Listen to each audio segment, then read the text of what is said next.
Bir süre sonra sarayda büyük bir turnuva düzenlendi ve Sir Lancelot ödülü kazandı. Ama bu zafer, iki kişinin ölümüne yol açmıştı. Sir Gawain'in kardeşi Agrewain ve sahte Sir Modred, Kral Arthur'un Belisent'ten olan oğlu. Ve bu iki adam, Sir Lancelot'a olan kinlerini içlerine gömdüler. Ona nasıl zarar verebileceklerini aramaya başladılar. Bir gece, Kral Arthur ormanda avlanırken, Kraliçe Sir Lancelot'u odasına çağırdı. Ve bu iki adam onu gördü. Aralarında bir skandal yaratmak, kral ile Lancelot'u birbirine düşürmek istediler. 12 kişi daha buldular. Sir Lancelot'un kraliçenin odasında olduğunu, Kral Arthur'un onursuzlaştırıldığını ilan ettiler. Sonra, tüm silahlarıyla birlikte aniden kraliçenin kapısına geldiler ve bağırdılar. "Hain, şimdi yakalandın. Hanımefendi, ihanete uğradık," dedi Sir Lancelot. "Ama hayatım, bu adamlara pahalıya mal olacak." Kraliçe acı içinde ağladı. "Ah, burada size dayanabileceğiniz hiçbir zırh yok. Öldürüleceksiniz ve bana atılan suçlamalar doğru çıkacak." Dışarıdan haykırışlar yükseliyordu. "Hain, çık dışarı. Tuzağa düştün." Sir Lancelot derin bir nefes aldı ve dedi ki, bu iğrenç haykırıştan daha iyi 20 ölüm olsaydı. Sonra kraliçeyi öptü ve şöyle dedi, "En soylu hanımefendi, size yalvarıyorum. Gerçek bir şövalye gibi cesur olun. Eğer şimdi öldürülürsem, ruhum için dua edin. Sadık dostlarım Sir Bors ve Sir Lavan'e güvenin, sizi ateşten onlar kurtarsın." Kraliçe hala ağlıyordu. "Keşke beni alıp öldürselerdi de sen kaçabilseydin." "Bu asla olmayacak," dedi Sir Lancelot. Pelerinin koluna sardı, kapıdan yalnızca bir kişinin girebileceği kadar küçük bir aralık açtı. İlk giren, tam güçlü bir şövalye olan Sir Chalonce'di. Hızla içeri dalıp kılıcını kaldırdı. Ama Sir Lancelot hafifçe bir yana çekildi ve Sir Chalonce'ye öyle bir yumrukla vurdu ki adam başını yere çarptı ve ölü olarak yere yığıldı. Sir Lancelot bedeni içeri çekti. Kapıyı kapattı. Zırhını giydi. Kılıcını çekti. Dışarıdaki şövalyeler bağırmaya devam ediyordu. "Hain, dışarı çık. Sessiz olun ve gidin," diye yanıtladı Sir Lancelot. "Beni alamayacaksınız. Yarın kralın önünde hesap veririm." "Böyle bir lütuf olmayacak," diye bağırdılar. "Ya seni öldüreceğiz, ya da istediğimiz gibi alacağız. O zaman kendinizi kurtarın," diye gürledi Sir Lancelot.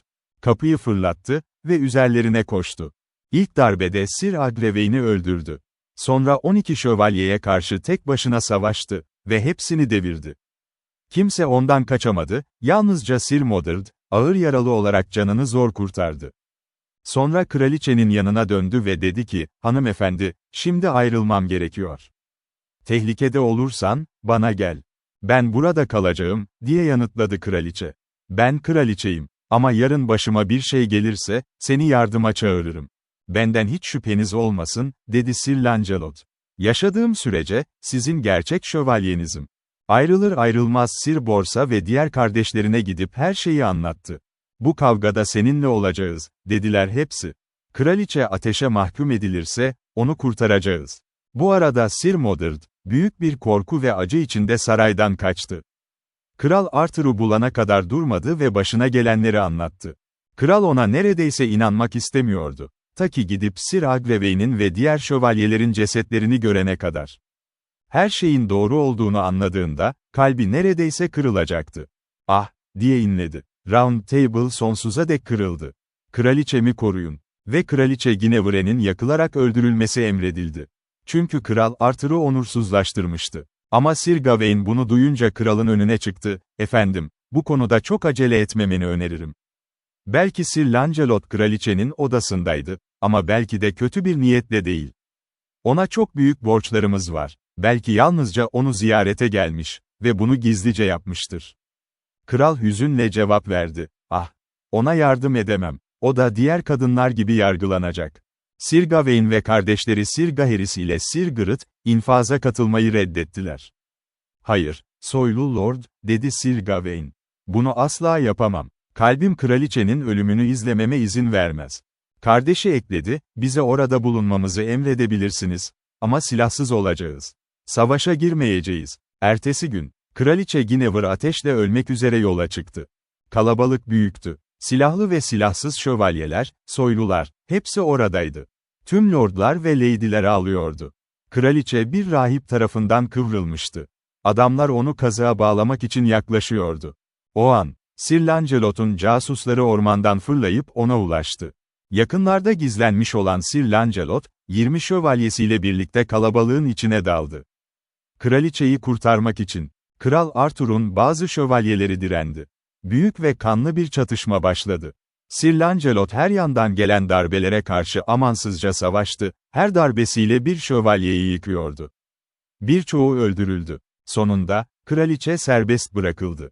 Sir Lancelot onu yerine aldı ve birlikte La Joyeuse Garde kalesine kaçtılar. Ama çatışmanın karmaşasında, Sir Lancelot, farkında olmadan iki iyi şövalyeyi yere vurup öldürmüştü. Sir Gareth ve Sir Gaheris. İkisi de silahsızdı. Sir Lancelot vahşice savaşıyordu ve onları görmemişti.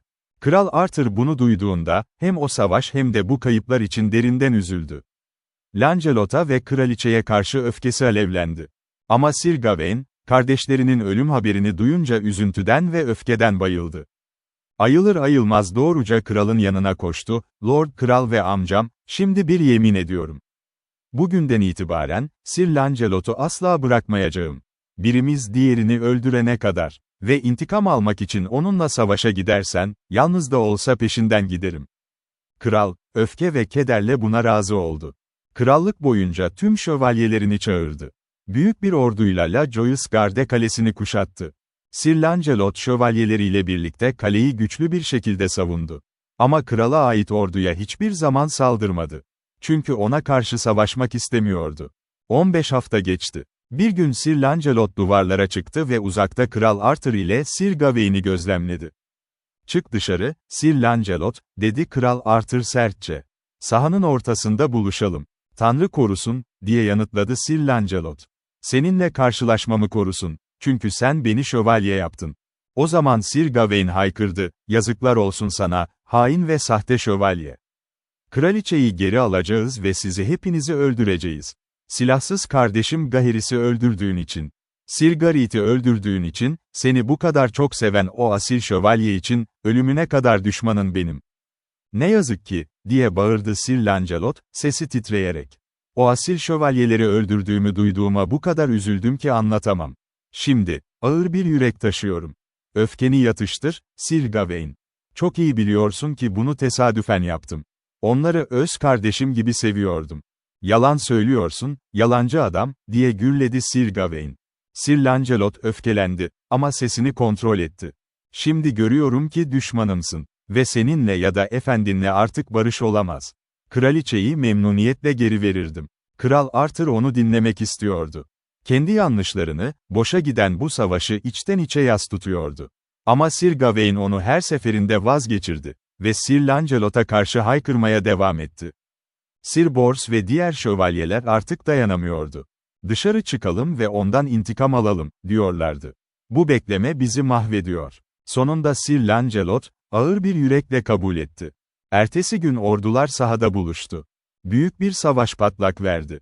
Sir Gawain, Sir Lionel ile karşılaşıp onu devirdi.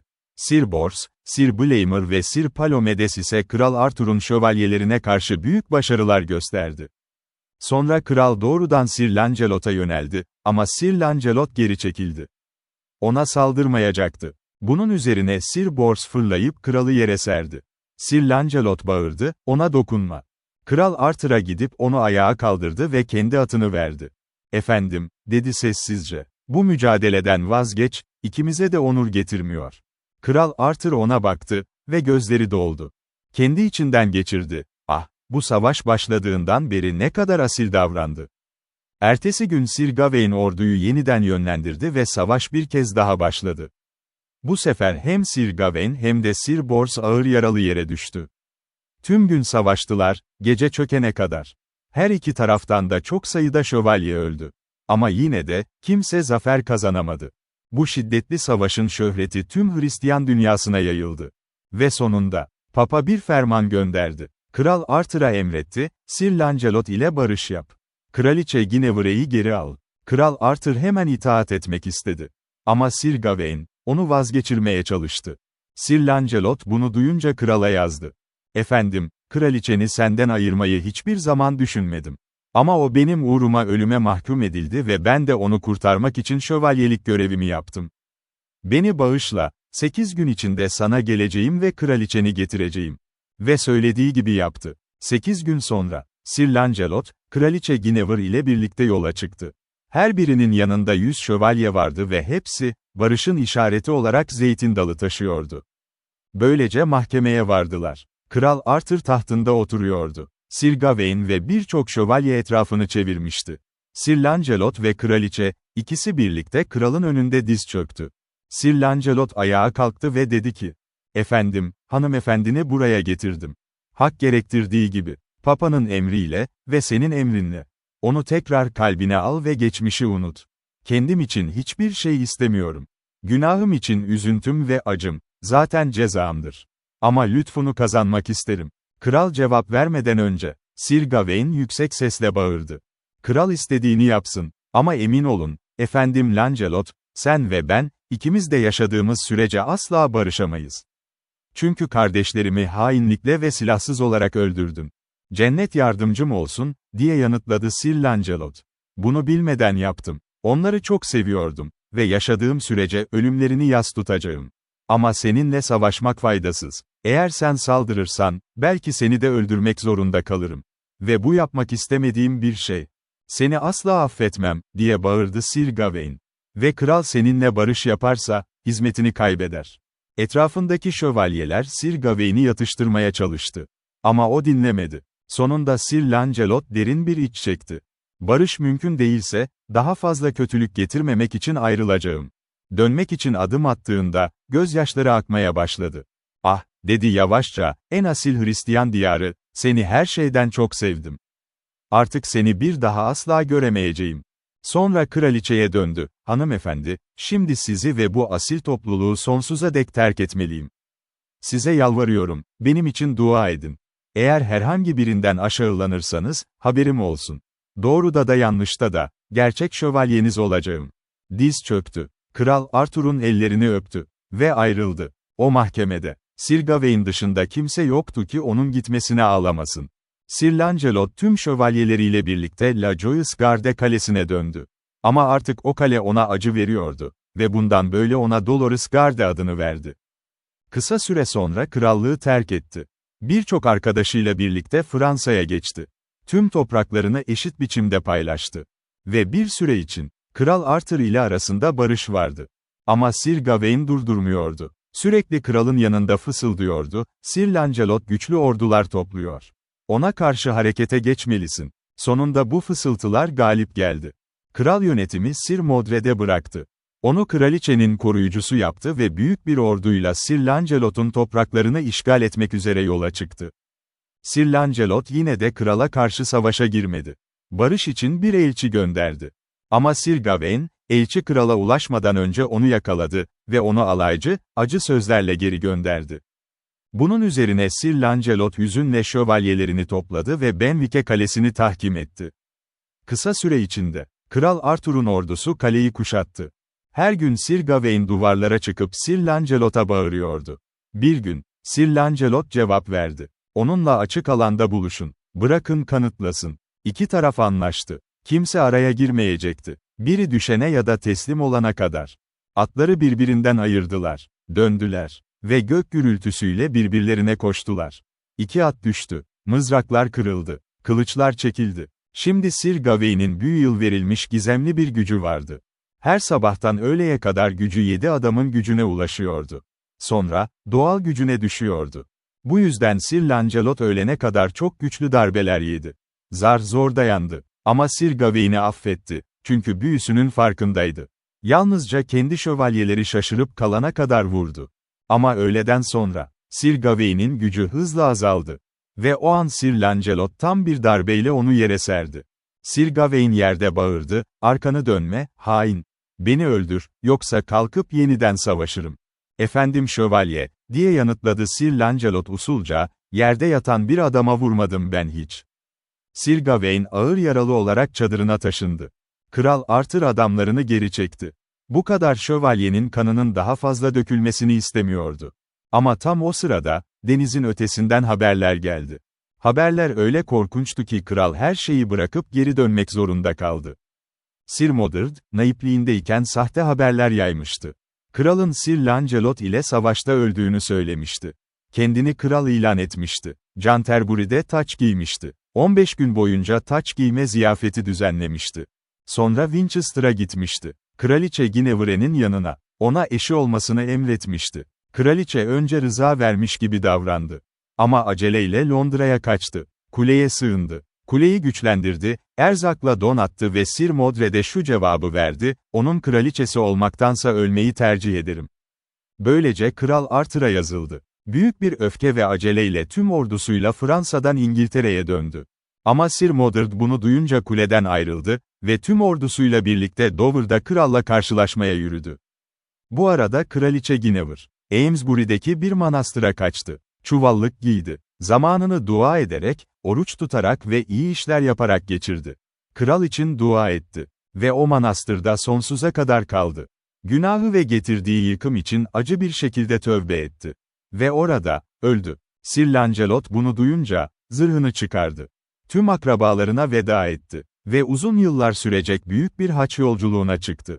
Ölümüne kadar münzevi olarak yaşadı. Sir Modred Dover'a geldiğinde Kral Arthur ve ordusu çoktan karaya çıkmıştı. Şiddetli ve kanlı bir savaş başladı.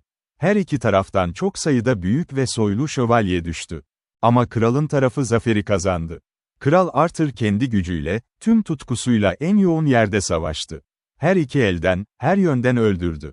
Ta ki atı kana batana kadar. Sir Modred'in ordusu geri püskürtüldü.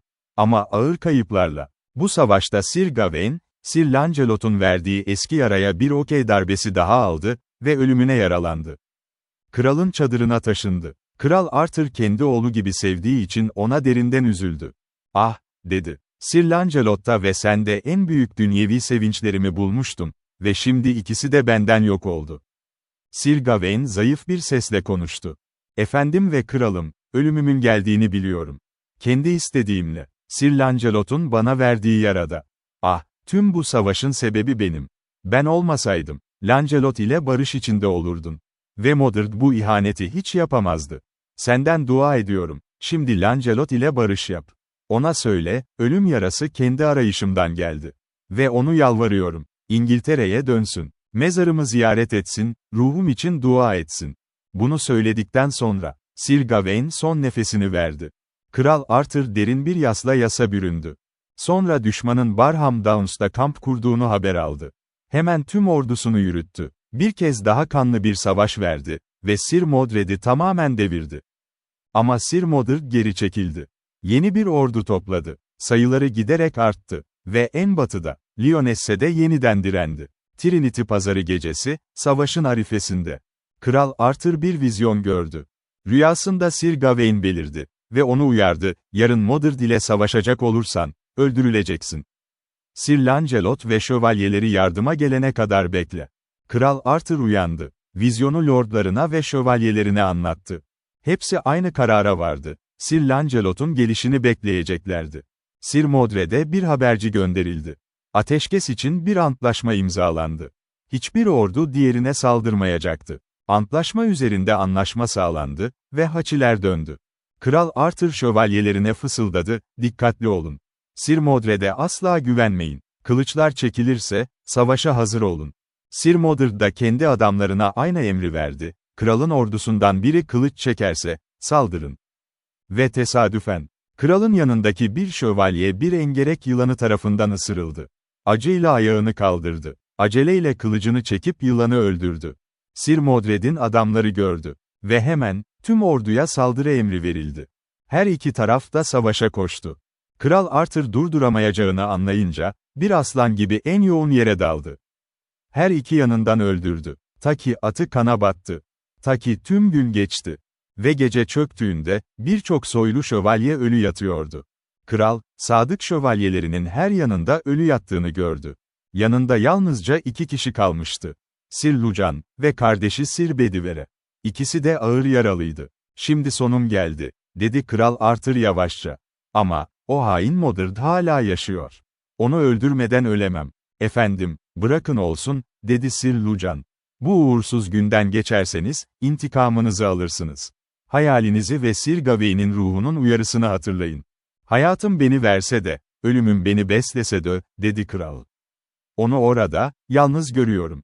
Bu fırsatı kaçırmam. Allah size iyi şans versin, dedi Sir Bedivere sessizce. Kral Arthur mızrağını iki eline aldı. Sir Modred'e doğru koştu. Gürledi. Hain, ölüm günün geldi. Sir Modred sözlerini duydu. Kılıcını çekti. Ayağa kalktı ve karşıladı. Kral Arthur mızrağını Sir Modred'in bedenine tam anlamıyla sapladı. Sir Modred ölüm yarasını hissetti. Ama tüm gücüyle kendini öne fırlattı.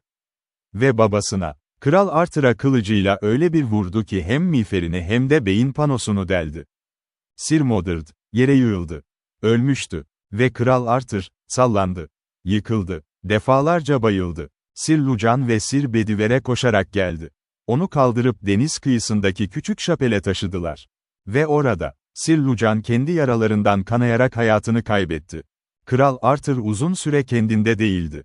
Ayıldığında, Sir Lucan'ı yanında ölü buldu. Ve Sir Bedivere'yi, kardeşinin cesedinin başında ağlarken, Kral Sir Bedivere'ye döndü. Ağlamak artık işe yaramaz. Belki sonsuza dek yas tutarım. Ah, Round Table sonsuza dek çözüldü. Sevdiğim tüm diyar boşa gitti. Ama zamanım geçiyor. Al Excalibur'u. Su kenarına git. Kılıcı at ve gördüklerini anlat. Sir Bedivere ayrıldı. Ama ilerlerken kılıca baktı. Kabzası, değerli taşlarla kaplanmıştı. Zengin ve muhteşemdi. İçinden geçirdi, bunu suya atsam, ne faydası var? Ve kılıcı sazların arasına sakladı. Boş elleriyle geri döndü. Ne gördün, diye sordu kral. Efendim, rüzgar ve dalgalardan başka bir şey görmedim. Doğru söylemiyorsun, dedi kral. Geri dön, ve bu sefer tereddüt etme. Sir Bedivere tekrar döndü. Kılıcı aldı, baktı. Ve yine aynı düşünce, bu kadar asil bir şeyi atmak, günah değil mi? Tekrar sakladı. Tekrar döndü. Ne gördün, diye sordu kral. Efendim, yalnızca suyun dalgalandığını gördüm. Ah, hain ve yalancı, diye bağırdı kral. 2 kez bana ihanet ettin. İnsanlar arasında asil şövalye diye çağrılan sen, mücevherli bir kılıç için mi ihanet edeceksin? Son kez geri dön. Gecikmenden dolayı yaram daha da kötüleşiyor.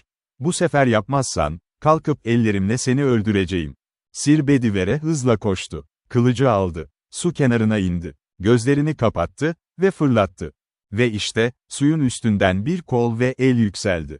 Kılıcı yakaladı. 3 kez salladı. Ve ortadan kayboldu. Sir Bedivere döndü. Gördüklerini anlattı. Buradan bana yardım et, dedi Kral Arthur. Çok gecikmişim. Kendimden korkuyorum. Sir Bedivere onu kollarına aldı. Su kenarına taşıdı. Kıyıda, hepsi siyah giyinmiş 3 güzel kraliçenin bulunduğu bir mavna duruyordu. Kral Arthur'u görünce ağladılar, ağladılar.